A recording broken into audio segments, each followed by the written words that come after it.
Hi friends, இப்போது நம்ம doctor Sivaraman அவங்களோட பொண்ணு கல்யாணத்தில் மதம்பட்டி ரங்கராஜன் சார் அவங்க வந்து என்ன ரெசிபி பண்ணியிருந்தாங்க, கொய்யாக்காய் சட்னி பண்ணியிருந்தாங்க, இளநீர் இட்லி பண்ணியிருந்தாங்க. அந்த ரெசிபி தான் இப்போ நம்ம வந்து பார்க்க போகிறோம். அது எப்படி பண்ணலாம் சொல்லிவிட்டு வாங்க வீடியோக்குள்ளே போகலாம். நான் ஃபஸ்ட்டு ஒரு பேன் எடுத்துகிட்டு அதில் வந்து தேவையான அளவு எண்ணெய் ஊற்றிக்கிட்டேன். எண்ணெய் ஊற்றுனதும் எண்ணெய் நல்லா காஞ்சதும் இது கூட கொஞ்சமாக உளுத்தம்பருப்பு, கொஞ்சமாக கடலப்பருப்பு சேர்த்துக்கிட்டேன். உளுத்தப்பருப்பும் கடலப்பருப்பும் நல்லா பொன்னிறமாக ஆகிற வரையும் வதக்கி எடுத்துக்கோங்க. இது கூட ஒரு 4 காஞ்ச மிளகாய் சேர்த்துக்கிட்டேன். 4 காஞ்ச மிளகாய் நல்லா வந்து பொன்னிறமாக ஆகிற வரையும் வறுத்து எடுத்துக்கிட்டேன். காஞ்ச மிளகாய் நல்லா வறுப்பட்டதும் இது கூட ஒரு பெரிய சைஸில் வெங்காயம் கட் பண்ணி இது மாதிரி இது கூட சேர்த்துக்கலாம். ஒரு தக்காளி சேர்த்துக்கலாம். தக்காளி வெங்காயம் பச்சை வாசனை போகிற வரையும் நல்லா வதக்கி எடுத்துக்கோங்க. இது கூட கொஞ்சமாக வெங்காயம் தக்காளி வதக்கும் போது கொஞ்சமாக உப்பு சேர்த்துக்கலாம். உப்பு சேர்த்துக்கிட்டு வெங்காயம் தக்காளி நல்லா வதங்கட்டும். இது கூட ஒரு கைப்பிடி அளவு தேங்காயும் கொஞ்சமாக இஞ்சி சேர்த்துக்கிட்டேன். ரெண்டுமே நல்லா வதக்கி விடுங்க.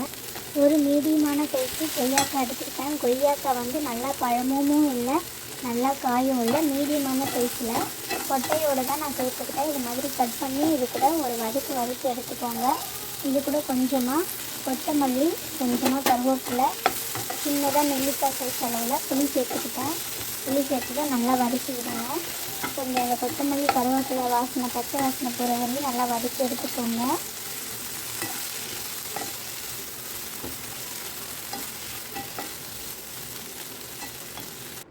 இந்த மாதிரி நல்லா வதக்கி எடுத்து ஆற வச்சுக்கிறேன். இப்போ வந்து இளநீர் இட்லிக்கு மாவு எடுத்து வச்சுருக்கேன். ஆல்ரெடி வந்து நான் மிக்சியில் ஊற வச்சு கொஞ்சமாக இளநீரும் அதோட தேங்காயும் அரைச்சி வச்சுருக்கேன். அரைச்சி வச்சதை இப்போ நான் 4 மணி நேரத்துக்கு அப்புறமா இது மாதிரி கலக்கி விட்டு இப்போ ஒரு தட்டில் இட்லி தட்டில் கொஞ்சமாக மாவு ஊற்றிக்கிறேன். எல்லாத்துலேயுமே மாவு ஊற்றி இதை வந்து அடுப்பில் வச்சுக்கிறேன்.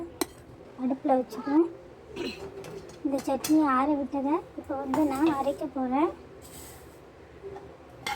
சட்னி அரைக்கும்போது கொஞ்சம் கொரப்பாக அரைங்க.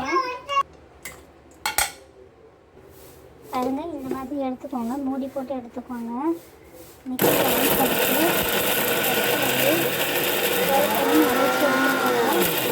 உடனே வந்து தண்ணி சேர்க்காதீங்க. கொரன்னு அரைச்சிட்டு அதுக்கப்புறமேட்டு தண்ணி சேர்த்துக்கோங்க. நல்லா அரைச்சி எடுத்துக்கோங்க. சட்னி அரைக்கும்போது ரொம்ப மழன்னு அரைக்காதீங்க, ரொம்ப கொரன்னு அரைக்காதீங்க. மீடியமான சைஸில் அரைச்சிக்கோங்க. இது வந்து டேஸ்ட்டு பார்க்கும்போது அந்த கொய்யாக்காவோட இந்த மாதிரி அரைச்சி எடுத்துக்கோங்க. டேஸ்ட்டு பார்க்கும்போது வேறு லெவலில் இருந்தது. இது வந்து ஒரு கிண்ணத்துக்கு மாற்றி எடுத்துக்கிட்டு இது தாளிப்புக்கு வந்து கொஞ்சமாக எண்ணெய், கடுகு, கருவேப்பிலை, சீரகம் 2 வந்து காஞ்ச மிளகாய் போட்டு தாளித்து இந்த மாதிரி ஊற்றி எடுத்துக்கிறேன். இப்போது இட்லியும் ரெடி ஆகிடுச்சு. இட்லி வந்து ஒரு தட்டுக்கு மாற்றிக்கலாம். பாருங்கள் இட்லி எந்த அளவுக்கு வந்திருக்குன்னு. இட்லி ரொம்ப சாஃப்டாக இருக்குது. இட்லியும் நல்லா வெந்துடுச்சு. பாருங்கள், இட்லி ரொம்ப சாஃப்டாக இருந்தது. பாருங்கள், இப்போ கொய்யாக்காய் சட்னி இளநீர் இட்லி வந்து ரெடி ஆகிடுச்சு. இந்த மாதிரி நீங்களும் ட்ரை பண்ணி பாருங்கள்.